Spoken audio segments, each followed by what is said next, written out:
State prosecutors continue to call up witnesses in the trial against Jeremy Christian, who is accused of stabbing 3 people on a MAX train back in 2017. 2 of those 3 people died. And part of today's testimony focused around a confrontation that happened the night before the fatal stabbings. Fox 12's Camilla Ortiz has been in court all day. She's live now outside the Multnomah County Courthouse. Camilla? Today was day 4 of trial. We heard testimony from 8 people today before court was called for the day around 3:30. Now, there was a mix of people on the stand, some there for that May 26th incident, others talking about, as you mentioned, Liz, an event that happened on May 25th.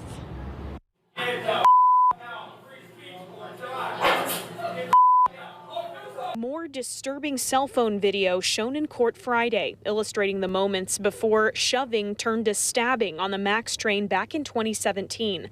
First to take the stand Friday, Demetria Hester, who says she had a run-in with defendant Jeremy Christian the night before prosecutors say he killed 2 people. He was yelling, ranting and raving. Hester testified that Christian got her attention the second he walked on the MAX. That he was a Nazi and that he hated all Muslims, blacks, Jews, and wanted to kill them. Video played in court showed the 2 of them yelling at each other on the train. The situation escalates on the Rose Quarter platform where the 2 got off. She pepper sprayed him in the back of the head. He had a hoodie on, so it hit him in the back of the hoodie.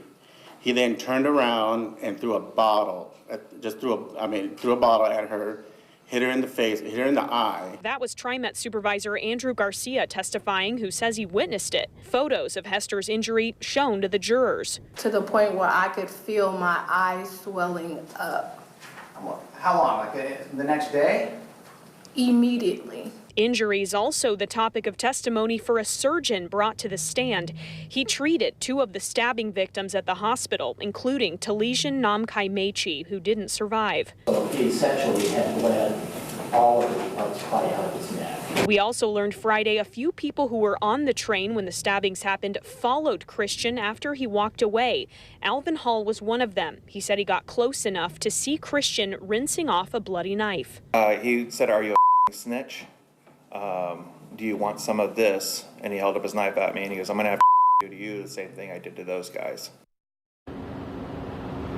And some of that medical testimony about Mechi's injuries was tough to hear. I know Mechi's aunt was sitting in the courtroom. She had to leave about halfway through. Now, in their opening statements, Christian's attorneys say that their client acted in self-defense after being shoved and, quote, attacked. It sounds like the state will continue to bring up their witnesses Monday. Reporting live in downtown Portland, Camilla Ortiz, Fox 12 Oregon.